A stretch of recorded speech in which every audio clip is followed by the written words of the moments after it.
Ruselli Northern supports upstate New York construction with over 400 employees, 250 trucks, 9 ready-mix plants, 4 blacktop plants, and 40 aggregate mines. But their most important number is your bottom line. Contact them today to see why Ruselli Northern has been the choice for contractors and project managers across upstate New York since 1929.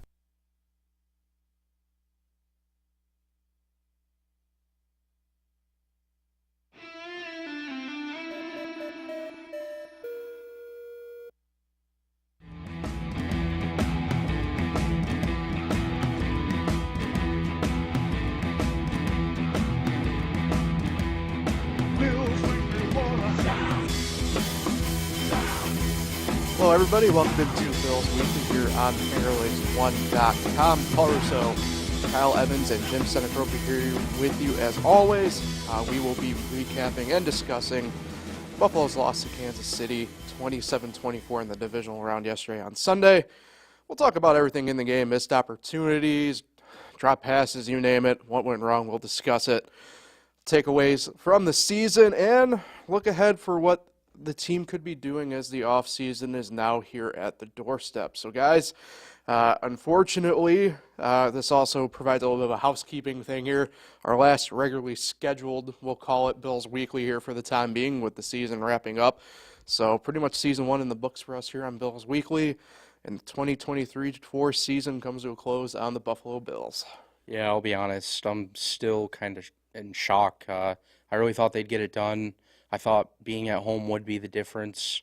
I know they had some injuries they were dealing with, but if you look, they had opportunities in this game, and like you said, drop balls. The Chiefs scored, to take the lead, but after that, the Bills had 3 drives and did nothing on offense. And a lot of people are, blaming Tyler Bass, but let's be real. He makes that field goal. There's a minute 40 left. It's Patrick Mahomes, 2 timeouts. They're going to go win the game on a walk-off field goal. So what's worse, just ending the game there or ending the game 5 minutes later? So I don't really understand why it's all Tyler Bass. If they went and scored a touchdown on that drive, they would have the 31-27 lead, and it would force Patrick Mahomes to have to go down the field and get a touchdown. So the touchdown, it was basically touchdown right there or the game's over, and they didn't do that. And Josh Allen had Khalil Shakir wide open in the end zone. Yeah, I wasn't surprised that they lost. I think last week I was the only one who was a little concerned. This isn't a great Kansas City Chiefs team, but this was a Bills team that wasn't anywhere near full strength. It's not Josh Allen's fault, but a lot of people are saying, well, that's Mahomes just got it done again. I think it's a little bit more than that, but my tune changed a little bit as we headed into halftime and second half. Like the Bills had a chance to win, and they didn't take advantage of opportunities. Stephon Diggs dropped the ball that hit him in the hand, that bomb. That's a game-changing play. Allen missed Shakir in the end zone, and I know that Tony Romo was saying that he was bumped, but he wasn't bumped. He just underthrew it. And the Bills were really shorthanded on defense. I couldn't believe they tried that fake punt. If you're going for it on 4th and 5, get your best players out there and go for it. Nobody was really surprised. And other than that, is really, really disappointing for Bills fans, I know, but I don't know where you lay the blame. They just had way too many injuries. And then you saw in the game more injuries. So, Shakir got hurt for a second. Luckily, he came back, but, they were depleted. They dressed 4 linebackers for the game. So you saw A.J. Klein come out of it. And luckily, those guys came back. But, they were so depleted, and I don't think that's anybody's fault. And it's just really hard to take because the Bills can't get over that hump with the Kansas City Chiefs, and now they had them in Buffalo, and they still couldn't get over the hump, and they get to watch Kansas City celebrate and go now to the AFC Championship game in Baltimore next week, where I think the Ravens are going to end their season. And it's I know it's really tough for Bills fans, people that put their heart and soul into this team all season long. They were done at one point when they were 6-6. They came back, got themselves to this position. And in this game, they were in position where they could have pulled it off, which I think would have been an upset given the personnel they had in the field. But didn't happen. Season's over. The only good news is it's an indication that spring will be here soon. Yeah, for me, it's more crushing because it's the same team. 3 out of 4 years, 3 straight divisional losses. It's like, with the Lions, say that they lost yesterday. Yeah. It's still positive because look at how long they went without a playoff win and how long it's been since they got there. Obviously, it'd still be, frustrating. The Bills, this is But a the Bills have regression. been here and they just keep falling short. It's repetitive. It's like, when are they ever going to get over the hump? And they now have 20 free agents. I know we're going to get into it more later. They have 20 free agents. A lot's going to change. This team is going to be completely different next year. So I just don't know, like, is this going to be the final time they get there in a while again? Because they're going to have so much turnover, especially on defense. Tough though, Josh Allen is the real deal, no doubt about it. And if I do put some blame on the coaches, and I know they were dealing, like I said, with diminished personnel due to injury, so there was less that they could do on both sides of the ball. But the Bills didn't have a single play go for over 20 yards yesterday. Yeah, and the they're Chiefs supposed had to be 8. this. Yeah, and the Chiefs had 8. So right there, we were lucky to even be in the game. It's funny because the Bills have been known in recent years as having one of the most prolific offenses in the NFL. And, if you watched them recently, it's not that same type of Bills team. And, maybe with Gabe Davis being out and also ineffective when he isn't out. Stephon Diggs, when's the last time he had a touchdown? Yeah, I think it's been 7 or 8 games. So, can you imagine that they would even be in position to win that game yesterday, just given all that stuff? The one bright spot might have been Cook, but as you got into the second half, the Chiefs adjusted, and Cook was, ineffective. And like I said, they were in it till the end. And to me, the one play that I think the Bills would have won the game if Stephon Diggs hauled in that bomb that hit him right in the hands. And like she said, we'll talk about it later, but do we want Diggs back? Is there going to be wholesale changes? I don't know. I don't know where you go from here, where you're the Bills, but it's tough to get too upset and lay too much blame when they were like the defensive side of the ball. They were playing with third and fourth stringers. Yeah, I think for me, it's kind of funny how sports works in a way where you have these moments that kind of maybe showcase or just be the epitome of what has been going on as a whole for the team. And I think for the Bills, maybe the season as a whole was just encapsulated by the game yesterday, to be completely honest. And maybe for the past 5 years now, first half was beyond excellent in my mind. And then I don't know what happened in the second half, and I think this is where I will go against the grain from what I've seen on social media and the takes in the hours since the game. I admittedly do have to lay a little bit of blame on Josh Allen and a ton of blame, honestly, on the coaching staff. I hate when teams play for the tie. It felt like the Bills all of a sudden began to play for the tie last night in that final drive, and specifically the final couple plays before the field goal. Football IQ kind of went out the window. That final drive, they were doing what I thought was a really great job of getting to 2nd and 5 and then getting the first down and just chipping away 5 to 10 yards at a time. And there was opportunities, and we'll get into a little bit more, right, when we talk maybe a little bit more about Diggs, right? Obviously the drops. He had 8 targets and only hauled in 3. Andy Reid coached him. Andy Reid was a better coach. I don't know how much you can blame Sean McDermott for that. Andy Reid's one of the greatest coaches of all time. And if you go back to when Andy Reid was coaching at Philadelphia and they couldn't get over the hump, it took a while before he became Andy Reid, the Super Bowl champ and, the Hall of Famer. And so, better days are probably ahead for Sean McDermott. But I think that what you saw in the fourth quarter, especially of that game, was just Andy Reid being the better coach. And for me, and I really don't care, the fake punt just – I say it's for me, it's a borderline fireable offense for somebody. Now, it's come out that it came from the sideline and not the players when they saw 10 on the field. The players are still thinking punt. Right.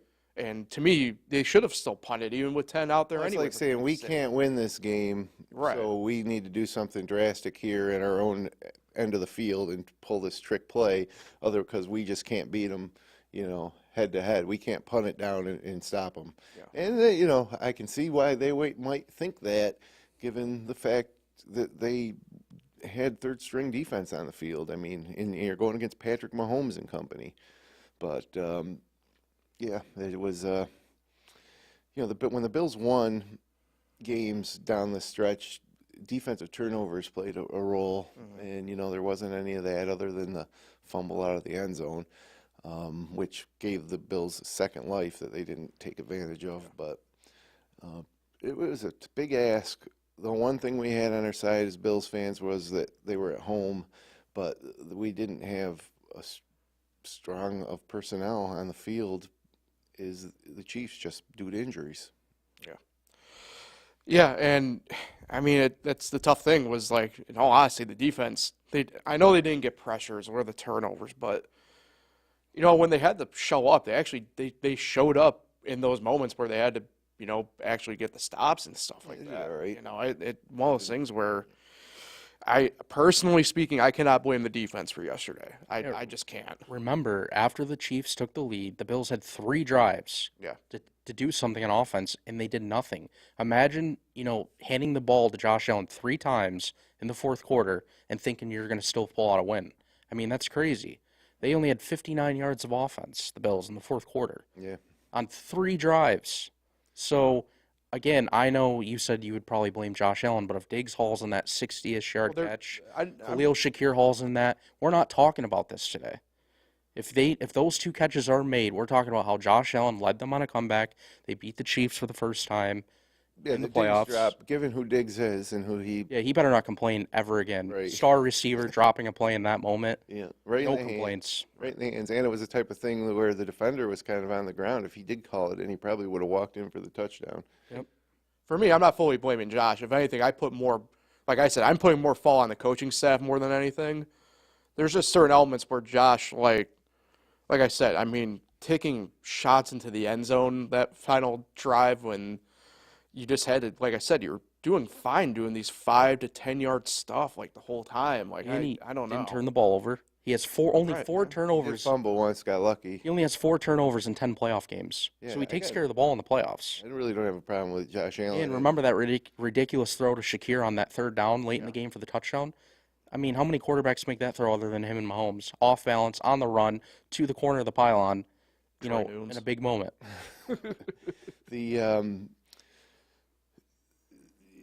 The one thing with the play calling was it seemed like when they started running the ball in that fourth quarter, they were giving it to Cook, 4 yards behind the line of scrimmage, trying to do some misdirection or something instead of just letting him pound through the tackles.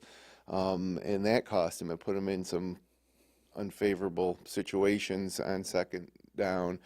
And I thought that could be put on the coaches a little bit. I mean, it just, but, Andy Reid made adjustments. He started blitzing the gaps. And I mean, I'll say this, and kind of go back to a little bit of the running game too. Like, what happened to Ty Johnson?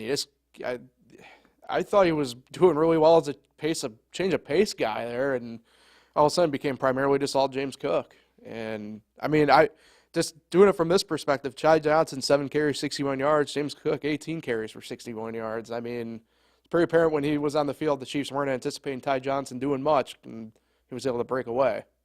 Yeah, I think it was mainly, Cook has worked so well this year, and they just kind of wanted to stick with him, but they should have made the adjustments. And Josh Allen had both of their longest plays of the game on runs. 18 and 16-yard runs were the Bills' longest plays on offense. Let that sink in. And he led the team in rushing. And then you look at the receiving side of the things, and Latavius Murray was the 3rd leading receiver. That's a major problem right there. And then you look at Dawson Knox, he's got 1 catch for 4 yards. And that's the guy who they extended and paid big money to. Yeah, he got hurt, and then they were Tracy Wolfson on the sideline was like, Dawson Knox just went into the blue tent, and I'm like, no, he's right there on the left side of the line. He's in the game, so he did get hurt, came right back in, but yeah, he had that one catch, and Sherfield dropped a ball, if you remember that. Oh, that Deontay was- Hardy dropped a ball. that- Well, that- Deontay Hardy's was more tough. He had to dive for it, but Trent Sherfield dropped a ball right in the bucket. Like, it was Sherfield had the one. Was it Sherfield or Hardy that had that laid out for that catch? Hardy, yeah. And then he rolled over it, Yep. and the ball hit the ground. Yeah, that was a big play there. A chance for someone to make a play for the Bills that would have made a difference. In Tracy's defense, she had to do a lot of running around the second half. Oh yeah, But, she was like, "I'm here to interview Patrick Mahomes. Now I'm going to go over to the other side," because she didn't know. But yeah, very disappointing. I'm having trouble like thinking that we got to lay blame all over the place, and I'm more thinking about like what is the Bills roster going to look like next year, because you got the hardest thing to have as an NFL franchise is a top tier quarterback, and the Bills got one. There's no doubt about that. There's probably only 5 or 6 of them on the planet, and he's in his prime for several more years. So what are the Bills going to do to make changes for next year? You know, it's not just playing wise, because Joe Brady's a candidate for whether it's full-time OC or even head coaching positions elsewhere in the league. So he you could know be there's gone going to next be year, yeah. right. That's what I'm saying is you're looking at a potential of, you know, players and at least portions of the coaching staff as well seeing turnover. So there's a lot of questions. There's a lot of questions moving forward into this offseason for the Bills at this point. Before we get there, let's do a moment looking back on the season as maybe a whole. Because, look, we brought it up a ton. I mean, if you were to come to us, you know, a month and a half, 2 months ago at this point, probably would call you crazy that the Bills would even be in the position they were yesterday to advance to a potential championship weekend game. I think it says a lot about a lot of the players. We talk a lot about that defense, and they've been dinged up. They've been the dinged up squad all year, more or less. To the point, like Jim, you said, they had 3rd and 4th stringers and practice squad guys out there more or less yesterday. And frankly, doing the job probably doesn't do it service, in all honesty. They really, for the start of the season, for as much as the offense was on fire there to start the year, but they were the reason, to me anyway, the Bills were able to kind of hang with it through the whole year. I know they had a bit of a lull there in between, but to bookend the season the way they did, you don't see many units, quite honestly, hang tough and perform the way that the Bills defense did this year. Yeah, I do agree. I think the defense actually helped win them a lot of games early on in the year when they were, you know, struggling on offense with Ken Dorsey. And yeah, in these playoff games, I mean, with what they had, I thought they did a pretty decent job. I mean, look at the first 2 drives yesterday. The Chiefs marched right down, but they held them to field goals. I mean, that's huge there in the playoffs, holding a team like the Chiefs to just field goals. Yeah. Imagine if they would have scored touchdowns on both of those drives to begin the game. You're in a major hole already at home in a playoff game. So yeah, I give them tons of credit. Obviously, you know, AJ Klein has only been here 2 weeks, but he had a rough game last week. But this isn't the Steelers' offense, and this isn't Mason Rudolph. I mean, you could just see the difference. How easy it was against the Steelers. Not, I guess, very easy because the Steelers were moving the ball, but they had way more success. They were getting more pressure. I mean, the Bills' defensive line yesterday, who was fully healthy, didn't do anything. Von Miller was the leading guy on the defensive line with 2 tackles. Yeah. Where was Leonard Floyd? Where was Greg Russo? I mean, those guys are all healthy, and they couldn't make an impact at all. Yeah, I mean, it's funny, too, because it was the one kind of bright spot heading forward was Von Miller finally looked like he was getting back into, 100% finally after, being almost a full year recovering from that ACL. But now, Ed Oliver, too. I forgot to mention him. I didn't even hear his name once. No. Yeah. Yeah, I was about to say they didn't.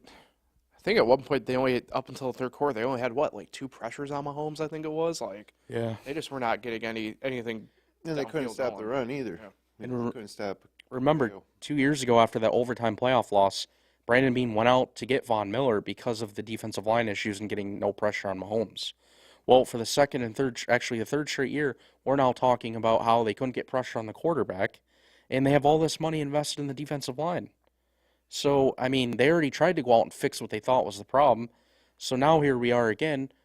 What are they going to fix? What is the next move? Going out and getting a receiver in the draft because their receivers couldn't make catches yesterday? There's a lot of things to fix, honestly. Gabe Davis is not going to be back. Yeah, I mean, there's a lot to fix, and well, in years past, it's kind of seemed like once they got Diggs, okay, the offense is set. Now let's focus on the defense, and maybe the defense will be okay next year. But I mean, is Tre'Davious White going to get hurt every single year? Yeah. Like, is he like that type of player? Like, Micah Hyde's a free agent. Jordan Poyer has 1 year. They could just let him go. Yeah. There's a lot of questions there, but now there's questions on offense too. Yep. Yeah, so here is the full, well, not technically full list, I guess, even though Adam Schefter maybe thinks it is. Gabe Davis, Micah Hyde, Leonard Floyd, Tyrell Dodson, Dane Jackson, A.J. Epinesa, Taylor Rapp, Daquan Jones, Tim Settle, Jordan Phillips, Poona Ford, Linval Joseph, Shaq Lawson, Trent Sherfield, David Edwards, Latavius Murray, Ty Johnson, Damian Harris, Cameron Lewis, and backup quarterback Kyle Allen. Bless you. All the quote-unquote key free agents this offseason for the Bills. So, let's now kind of shift that focus a little bit to the future here into the offseason for the Bills. What do we think? I want to start here. I know he's not listed on this list, but we've talked about him a ton throughout the year for different reasons, and pretty interesting. I know it's the second straight week he declined to do media after the game, but Stephon Diggs, I think probably is, despite not being, like I said, a free agent, probably the one name that everybody's keeping an eye on here for the offseason in the Bills, only because we know start of the year there were some rumblings, if you will, about his future with the team, and now after what's been a, frankly, quiet in terms of production second half of the season for him. And in terms of drama. Well, he's true, kept yeah. a low profile, I think, after his brother tweeted that he needs to get out of Buffalo earlier in the season. Yeah, and it's crazy because the Bills went further than the Cowboys. Yeah, of course. Who would have thought? And also, I want to add, too, because I know we're moving on to another topic, the Bills join the Cowboys as the only home teams who have lost a playoff game so far this postseason. The home teams are 8-2. So, well, I'd rather be the Bills than the Cowboys, honestly. First round exit. They were the 2 seed. They looked good on offense. And they have no excuses. The Bills have excuses, in my opinion. The Cowboys are fully healthy. Right. They were it just seemed like they were going to be rolling into the playoffs and to that matchup with San Francisco. And so, I think the Bills have plenty of excuses. And there's a lot of people with the wide right miss on Taylor Bass. That's not the same as missing 40. How long was the kick that Norwood had? I think 47. It was 47 yards. So it was about the same distance, but it was in the Super Bowl, and it wasn't as cold and windy. And you want to talk about a coaching decision that I think might have cost them the game was leading up to that field goal. They had an opportunity to maybe get him 5 yards closer, and they didn't, and he missed. But like Kyle said in the beginning of the show, even if he had made that, you're giving Patrick Mahomes a minute and a half to come down the field and win the game, with a field goal. So the odds would have been, if you were playing the odds at that point, the odds were the Bills still were going to lose. Yeah, and they've seen it happen before in Kansas City. They've seen their season end when they try to go and play for the tie or play, soft defense. So, yeah, I wasn't confident at all. I knew when Tyler Bass came running on the field, even if he made it, they probably were going to lose another heartbreaker. And it just ended a bit early. Yep. Hey, I think this goes back to what I said. I don't know. Obviously, it's a little bit different in the postseason. I don't think you're technically playing for a tie, but in that sense, like I said, this felt like they were going for, resting on the fact that they've been moving it all day and stuff like that. So, I don't know. So, anyway. Get back to Diggs. Yeah, getting back to Diggs here. I don't know what the future looks for him. It's tough to let a guy like him kind of go, in essence, because you know what he kind of can do, but at the same token, just, I don't know. Everybody has a certain shelf life in a certain spot. I don't think there's any kind of doubt with that in sports. So, I don't know, but it's been a quiet second half on all fronts for Stephon Diggs, that's for sure. Yeah, I mean, who is he, Deontay Johnson now? Like, I wouldn't be upset to see him go. There's other wide receivers out there. You look at guys, right out of the draft that make immediate impacts. Look at Nico Collins in Houston, for example. Amon St. Brown this is his third year in the league. I think so, yeah. Yeah, so I mean, you can find guys. It was so exciting when they did get Diggs, but I don't know. Obviously, he seems like he's regressed. He doesn't like contact. He had a chance to make a play last night. When you get these stud wide receivers, you need them to make plays on your behalf. And Diggs had a wonderful chance to make the biggest play of all, and he couldn't haul it in. Yeah, the only problem I guess for the Bills is I don't think they're going to be able to move on from him. If they trade him or cut him, the salary cap is $31.1 million. I mean, he still has 4 years left on the contract. He's getting paid a lot of money. I mean, it's almost, I don't think it's really that get possible. somebody else to pick up his contract? I would be shocked. I mean, what team out there right off the bat could you think of that would maybe take that on? Chiefs could use him. Yeah, I was about to say, I mean, I think the Chiefs know, and this was the part for me that kind of stings with this game is, the Chiefs going forward are not going to allow what happened this year to them continue next year. I mean, they're going to go and get somebody. Well, I think they found their guy in Rashee Rice. Yeah. Late in the season. And, they could use someone else. I don't know. Valdez-Scantling had a good game yesterday. I really think Gabe Davis is going to end up there. In Kansas City? Yeah. Wow. I just feel it. I feel like he'll like the opportunity. Obviously, he's not going to get a ton of money anyways because he just had a very down year. And I think they like Davis because he can be a vertical deep threat. So I think him and Mahomes would love to play with each other. But maybe I'll be wrong. But that's just my early prediction here. And I do think even if the Chiefs go on to win the Super Bowl, which would be insane again, I doubt it. that they'll have a busy offseason regardless. Because, I mean, look at how long their offense struggled. I think last night, to me, was the best that offense has looked in a very long time. Yeah, I think for the Chiefs, it was definitely an outlier. Like, in terms of, like what you said, Kyle, like, they hadn't done some things that happened yesterday that they haven't done, like, all year. Yeah. I mean, Well, like the Bills, the Chiefs started turning into a run-first team, which is the opposite of what the Bills and the Chiefs are kind of known for. But that's when both teams struggled trying to be who they are with their identity of being, high-flying, fast-paced. They both went to kind of a run-first approach, and it got them both here this far.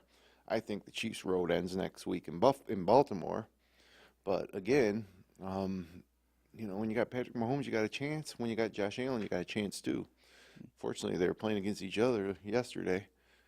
Yeah, how about Patrick Mahomes? He's been a starter for 6 years and has made the AFC Championship every single year. Yeah, that's kind of hard And to he's believe. already played in 3 Super Bowls and has 2 Super Bowl rings. But again, the same thing with Tom Brady. Like,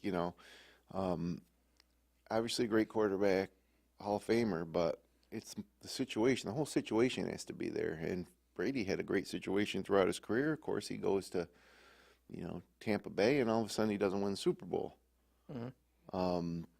If Josh Allen was in Kansas City, would he have Super Bowl rings? I think so. I don't think it's all Patrick Mahomes. I think, Mahomes or Allen, I don't know which one I would take if I was starting a franchise.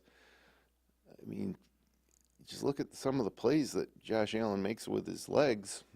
But, yeah, it's frustrating for Bills fans to see Patrick Mahomes walk off their field with the win and with all the accolades and success they've had already. And the Bills, again, go head into the offseason, not being to a Super Bowl since, 1990? the Bills? 91? What is No, 94. 94, whatever it was. Yeah. It was a long time ago. Yeah, so what, 34 years? 30 years on the nose. For the yeah, Bills 30 not years. for the Bills not making it to Yeah. the Super Bowl? Yeah, 6 plus Oh, it'd be 30 30. years. It'd be 30. Nope. 30 years. 30 years. Yeah. Yep. It's a lot of seasons. Yeah, and when you drafted that franchise quarterback and it's now been 6 years and you haven't reached it, I would say it's pretty frustrating. You're going to be going into year 7.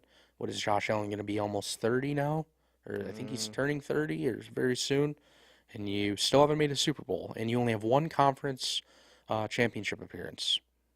I think it's been a major failure so far. All right, so before I get to that next question that I had, but here's just a couple wide receivers that are free agents. Might tickle the fancy a little bit. And obviously, varying degrees here of what we probably know and they can and can't do. But Mike Evans, free agent. Probably a little bit off the table, I'd say, more than likely, but you never know. But what about a guy, say, like a DJ Shark? What about a T. Higgins? T. Higgins Drops the is one- ball too much. Well, what about a guy who had a really nice bounce back year, Calvin Ridley? I would Free make agent. Calvin Ridley a deep threat Yeah. too. So there's going to be some options for the Bills, I'd say. You know, It's you know, not you look at great, this though. list. Well, you look at this list of free agents, and I think what's nice is for wide receivers anyway. There's not a ton of number ones. Mike Evans is the number one, right? But you know, whatever. For me, I think the Bills kind of need, if they do hold on to Diggs, they need a true number 2 guy, and I think this is a perfect list of number 2 guys where it stands right now. You know, Michael Pittman's a free agent? Pittman's a free agent. Josh Reynolds is going to be a free agent. Mac Hollins, if you think he can turn around, but I don't necessarily think that might be the case. Van Jefferson, but he comes with a bit of a health risk. You know, there's a couple guys on here. You know, hey, Isaiah McKenzie. Oh, God. No, I know. But there's a couple interesting choices here on this list. Greg Dortch, who had a nice little year in Arizona, you know, could have a couple different guys, especially if you just decide to outright move on from Gabe Davis. So Well, I want to hear from Stephon Diggs, you know. I want to hear what his take on it is. How committed is he? You know, sometimes him and Josh Allen look like best friends, and other times it looks like Diggs hates being a Buffalo Bill. If I'm the management, they probably already know the answer to that. You know, so I don't know if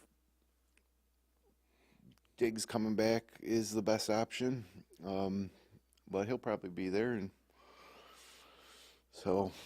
well, it's funny you mentioned the management portion of it, Jim, because my next question to you guys is this. What's the future looking like for specifically Sean McDermott and the rest of the coaching staff as it stands right now? Because, as Kyle, you mentioned, right, Josh isn't getting any younger. You're now going to be entering year 7 of this deal. Only been in the conference title game once. Look, I don't want to. Look, McDermott's a good coach. I think I've been saying this a little bit all year. I said at the beginning of the year, and I really think it is holding true now. I believe a change of voice may help the Bills in the long term here. Yeah, it was not necessarily a knock on McDermott as much as his try something different type of deal, but it would all depend on who. So, you know, how about Harbaugh coming back to the NFL? Would he be a good fit for the Bills? Obviously, Belichick is talking to Atlanta. I don't know if he'd want to go that route, given his age and given the fact that Bills fans hate him. But there's probably a handful of guys that would be interesting to consider, but I would plan on coming back with McDermott and sticking with the plan. I'm a guy who doesn't really like to see turnover. I think it is the potential to go the opposite direction as much as it has to go in a positive direction. Yeah, and remember last June, they extended McDermott through 2027. I just think the organization, regardless of them falling short again, just love what he's done since he's come in 2017. He's 73-41 in the regular season. He has great regular season success. They usually get past the first round, but then they just don't get any further. So I know they're probably fed up. Obviously, that's not what you want, but I just think McDermott, they think, has done enough to stay around. I would be shocked if he's not back next year. Yeah, I'd be shocked too.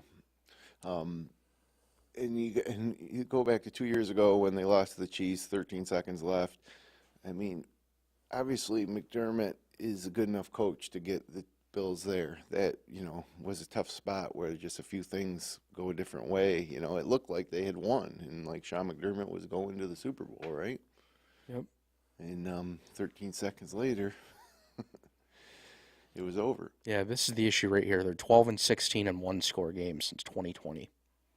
So, and a lot of those are in the playoffs. And they have not lost by more than 7 points in the last 2 years. Only twice they've only lost by 7 or more points. So they play close games. They win a lot of them, obviously, because they have great regular seasons. But a lot of these losses here are in the playoffs. They can't win close games. I mean, 3 of them are alone against the Chiefs. So, yeah, I don't know.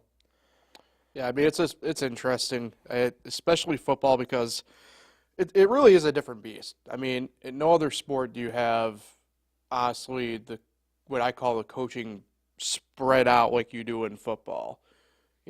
Basketball and baseball and hockey, it's, head coaches / managers in those situations, right? And then everybody below them is falling kind of in place, but exactly who is running the show at top, right? Football, who that coach is, right? But, they're not the ones necessarily calling the shots at the end of the day. The OC could be doing the play calling, or the DC could be doing the play calling. Personally for me, I think you give McDermott next year, but if it's kind of the same thing as this year, I think at that point you have to really evaluate what you're doing kind of going forward. It's one of those things where I'm intrigued to see what they do kind of elsewhere in the coaching staff, right? Are you going to be able to retain Joe Brady? Do you bring in another just outright dedicated defensive coordinator? Do you take a little bit off of the McDermott plate again to maybe spread everything out and have a better oiled machine, or will that regress the team again? There's a lot of evaluating to do here in the next couple of weeks, because Jim, you brought up like Harbaugh, for example, right? But the tough spot for the Bills with some of this stuff is the fact that they're kind of 2 weeks behind already on the coaching carousel end of things, in a way, Yeah, but Harbaugh hasn't taken any job, so. No. But who knows if Harbaugh would even be a good NFL coach? I don't personally speaking, I don't think he'd fit the Bills well. I'm sure he'd fit a team well, but I don't think his style would fit the Bills in the hypothetical sense anyway. Yeah, I don't think that McDermott's job's on the block, but I mean, it's just such an abrupt end. There's so much anticipation this week heading into this Bills game, and they were at home. So the mistake was, I think, that the general Bills fan or football fan thought, okay, the Bills are at home this year, so that means they'll beat the Chiefs. But when you really looked at it, and I'll say this again too, this game was close. You don't think those 2 extra days of rest helped the Chiefs against the Bills? I mean, yeah, they had to postpone it 1 day because of the weather, so that's bad luck for the Bills. But I don't like these situations in the postseason where you're playing a game of this magnitude and you got 5 days rest and the other team has 7, especially given the situation that the Bills were in with the injuries. So, I mean, heading into look, I bet the Chiefs last night. I sat down to watch the game with the wife. She asked me, if I bet the Bills. I'm like, no, I took the Chiefs. And she's like, how could you do that? I'm like, well, because I think that the Chiefs are going to win. I said, but I hope the Bills win. The perfect scenario would have been Bills win by less than 2.5.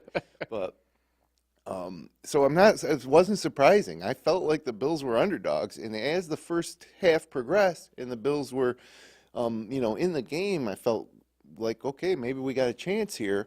But at the end of the day, I don't consider it an upset. Somebody's got to win. Somebody's got to lose. And I think the Bills were in a really tough spot here. And just the fact that it was in Buffalo, everybody thought, okay, this is our year. We're going to beat them this year because we're in Buffalo. But the Bills have beat Kansas City in Kansas City before. I don't think that the home field played that big of a factor. And I think the short rest for the Bills compared to the Kansas City Chiefs who played on Saturday night the week before, I think that was a factor in a close game too. So it's just a bad spot for the Bills, honestly. Yeah, I do think if they had 2 extra days like the Chiefs did, Terrell Bernard would have had enough time to come back. He was a game time decision, almost played. Um, I obviously, the Chiefs still could have won the game, but it's Terrell Bernard or AJ Klein, who was just signed off the street 2 weeks ago. I think you're taking Bernard all day. Right. So maybe the middle of the field isn't always as open. I mean, if you looked at some of those passing plays from the Chiefs, they just had wide open gaps on the field. The man coverage wasn't good. It's Kelsey just, touchdown was unbelievable. yeah, busted coverage. It was So just wide wide open. Remember, Mahomes missed him actually early too. He was open in the back of the end zone. Missed another throw in the first quarter on the corner of the end zone. So yeah, obviously the rest, would have helped 2 extra days, but they still lost, so can't do anything about Yeah, it. like I just say, that wasn't shocking to me. I felt like the line should have been Kansas City -2, not the Bills -2. And it was just their third time they lost at home all season. So rare thing for the Bills, and they're 14-3 in playoff games at home over I can't remember the Yeah, I saw that years. on the screen last So night. I mean they don't lose at home in the playoffs very much. So I guess maybe that's also part of the reason. The home, I guess they really thought that was the difference. Yeah. Well, yeah. Either way, that will wrap up the Bills for the 2023-24 season. One final thought. Have at it. How about the trade market? Adam Thielen. Ooh. Well, I mean, that's the other interesting part of this too is And he's under I contract. don't know who's going to be necessarily available yet anyway from certain teams. How old is Thielen? 30, He's got to be 30, early 30s, I think. 32? Take. He had a pretty solid year, given the fact that Bryce Young was throwing to him. 33. 33? Yeah. That's early. But he's under contract for 2 more years. Cap hit $9.9 million in 2024. So I don't know. I just thought of that name. But I honestly do like the idea of Michael. Weren't they in on him anyway? I think they had interest, yeah. But now that he's up there in age, I don't know. You know how it is with the receivers. Do you notice they let Fournette go too, like a couple days ago? Yeah. Yeah. Off the practice squad or whatever. Yeah. But he Yep. played a couple. He saw the field. Yep. So I thought that was a little strange too. Not that they needed him or anything, but One other random thought, too, on the game. Sam Martin's punts weren't very good. I don't think he should have been active. No, that's the thing with him. that It's was like, horrible. yeah. Why can't you get another punter? Yeah, they They did. did. Matt, And then they they had Matt released him. Heck, didn't they? Yeah, and then they released him. They said Sam Martin was good to go. Yeah, So basically, they released Fournette to make room on the roster to bring in another punter, and then they go and release the punter when Fournette could have been active yesterday. And Sam Martin obviously was not able to punt the ball well. I mean, Yeah. those are horrible punts. He was punting I knew, obviously post injury last week anyway, but the way he was like moving quick to punt last week was just the clearest indicator he was not good to go. Like he was rushing the punt. Yeah, McDermott said after the game that he passed the test Saturday when he worked out in the field house. That the trainer said he was good to go. Well, he didn't look good to go. Yeah, that's where I do have admittedly a little bit of down. Like the Bernard thing, for example, like the way he described it even, but like, I don't know, like I haven't done it. I've sprained my ankle a ton, but like if his ankle actually popped out of place like he said it did, like I don't think there was a way he was playing this week, regardless of how many days rest. But Well, we'll be back for a draft episode Yeah. probably, right? Yeah. See Yeah. see who the Bills get in the draft. By that time, we might have a little more clear picture of what like the free agent market might look like heading into next season. And I guarantee you that as we head into training camp next summer, that there's going to be a lot of high hopes and anticipation that next year will be the Bills' year. But if you go back to this summer, I mean, this was it, right? And look where we are. It's kind of same old, same old. Too many injuries. Really hurt themselves, like with some terrible losses to terrible teams early in the season and mid points of the season, where they took themselves out of the position to maybe be the #1 seed overall. In which case they probably wouldn't have had to play the Chiefs yesterday. It might have been another week if the Chiefs even were able to get there. But anyways, the Bills got to circle the wagons and get ready to head into the training camp next year with that same type of optimism, knowing that you have one of the best quarterbacks in the NFL, and yeah, and then let it ride in what should be a fairly not the strongest division in the NFL. Not the strongest division, but probably the tougher of the conferences, though. Oh yeah, definitely. That's for tough sure. the conferences. Yeah. Yeah, Joe Burrow will be back healthy. That's a team, again, you got to watch out for. Houston's only going to get better. They're going to probably go out and make moves, maybe at Aaron receiver. Rodgers will be back for the Jets, forever Yeah. that's worth. Patriots will draft a quarterback. Mayo's coaching for New England, probably not going to be too great next year. Yeah. Not because of Mayo, but just because of the whole situation. They're a couple years away still, probably. And then, Miami, who ended up being a joke. Yeah, against good teams, 1-5, unbelievable. Yeah, I mean, on the Jets front, I'm gonna have to conduct my own research and get back to you on them. So, I mean, yeah, though, I mean, the AFC North, I mean, really to be fair, you got all four of them at least some sort of competitive in that sense, and Houston remains out to be seen on maybe Jacksonville, but Indianapolis should only be better than they were this year. I mean, if Anthony Richardson stays healthy. So the conference as a whole, definitely. Yeah, Baltimore Division, should be, Yeah. every bit as good as they are this year. And then somebody out of the West has got to figure it out eventually. And Kansas City Outside the should be Chiefs, better. yeah. Kansas City, this was an off year for the Chiefs. Yeah, even in a down year, they're in the AFC Championship. It's unbelievable. Their offense struggled all year. That's why I said, when I said that a few minutes ago, it's like, they're only going to go out and grab somebody because they know they can't run it back the way they did this year, But in the NFL, or any sport really, you can't, hope the other teams are going to give it to you. You have to legitimately be the best team. There's one team out of 32 that's going to be standing at the end of the year. That's why the Bills haven't been to the Super Bowl in 30 years, because only two teams get to go. Yeah. And the Bills have never been one of the best teams in the conference. They've been up there where they could have, but it would have been almost an upset situation. They need to be more dominant. Yeah. They haven't been dominant. They thought this year looked like a year where they could be dominant, and it never materialized. Yeah. But It's getting old talking about all There you these go. playoff losses. It's literally like this team right here. Oh, jeez. Well, They're wasting Aaron Judge's career. I bet you he never wins a World Well, Series. that is true, but the difference between, and I guess you're a little young, but the difference between the Bills and the Yankees is the Yankees have 27 world championships. Is it 27, 28? 27. 27. The Bills have 0. So, But since 2017, when Sean McDermott became a Bills head coach and when Aaron Boone took over, the Yankees keep losing to the Astros in the playoffs, and the Bills keep losing to the Chiefs. That's where I compare the scenarios. it is true. The Astros cheat, though. I mean, would the Yankees have lost if the Astros didn't cheat? I I think that's one. Ross Chapman kinda I hung think that that's thing one of the anyway. worst things in sports is how the Astros got away with that without really It's getting. unbelievable. I mean, they were blatantly, flat out cheating. So, but But yeah, it just seems like the teams I root for just fall short every year. well, that's what Nothing makes new. a good fan. He'll feel that much better for you when they win.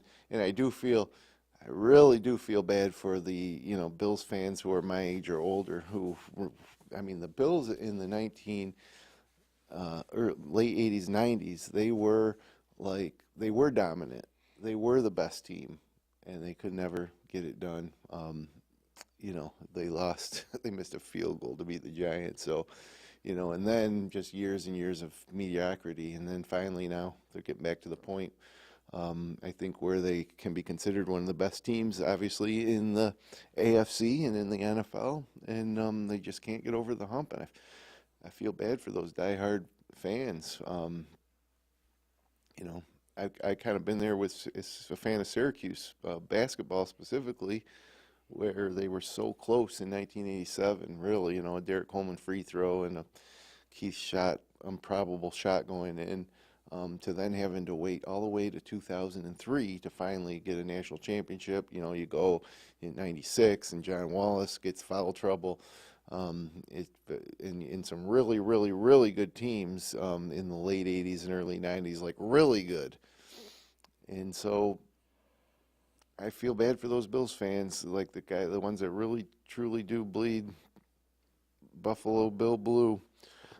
that have been around and through those Super Bowls, and to now, this morning have to realize that they didn't do it again. Yeah, and they can't even turn to other sports in their city because the Sabres are a joke. Yeah. They have no baseball team. Yeah, they do. Okay, the Buffalo Bisons, big Not deal. disrespect the Bisons. And they have no NBA team anymore like they once had. So literally, the season's over for the Bills. Who's going to want to watch Ravens Chiefs AFC Championship? If you live in Buffalo, a lot of fans Winner next 2 months. probably aren't going to want to watch that.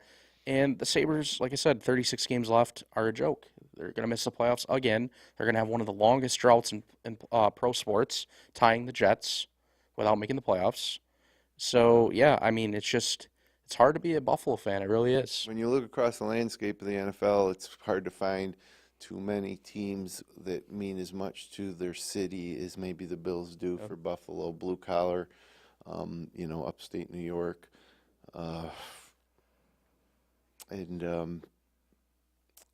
Yeah, I mean, look, the bright side is the past several years, it's been something to get excited about. You enjoy football season. You look forward to the games. And they've had a lot of success. And there's 8 of the 32 teams played this weekend. All the other fan bases, they were done. So Bills fans at least had this to look forward to. And, I just don't know. It seems like they've gone a little bit over the hill to where their window now is, for getting it done, is now getting smaller instead of bigger like it was 4 years ago.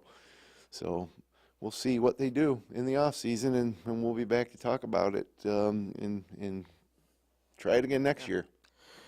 Yeah, so next scheduled one will be a few weeks out, previewing the draft and everything like that, barring if there's any huge breaking news that would require us to hop in for 10 or 15 minutes and just kind of rip an emergency pod off. So ideally that's not the case, but it'd make for great content. So we'll be off for a few weeks and then be back for the draft. So, boys, it was a pleasure. Season 1 pretty much in the books. I don't know what we consider the draft preview, season 1 or off season, but off-season episode. But Kyle, keep your head up. I mean, it might not be. It might be 20 years from now, but Yeah. eventually, could be worse. Could be a Commanders fan. or it could be next year. It could be next year. Yeah, I think the overtime loss, honestly, 2 years ago stung more than this. I think we're at the point where, it's frustrating, but, you kind of just expect it because it keeps happening. It's like the Chiefs they have their number, and you can't do anything about it, no matter if you're home or away or not. That's just the way it seems, and until they actually do it, it's just going to be hard to believe in them. Yeah. Only one team, like I say, wins, and when it's the Chiefs winning every year, that's even less other teams winning. So. But yeah, that'll do it. That was fun. On to baseball season for me, at least. Hot stove. Yeah, Yep. yeah, we're. Pitchers and catchers report in what, 2 weeks? No, I think the Valentine's Day for Yankees the are Yankees. Valentine's Day. Yeah, 2 weeks, 3 weeks, 2.5 weeks. Yeah. 3 Unless weeks, you're the 3 Dodgers, it's 2 weeks. Opening day, 66 days away. Oh yeah, Daytona's only 27 days, so I got multiple stuff there. So, boys, pleasure. Hopefully everybody enjoyed it through the season as well. You can find Bills Weekly here on FingerLakes1.com, the FL1 YouTube channel, and all major podcasting platforms, including Spotify and Amazon Music. We'll see everybody in a few weeks. Thanks for listening throughout the year, everybody. We'll talk with everybody then.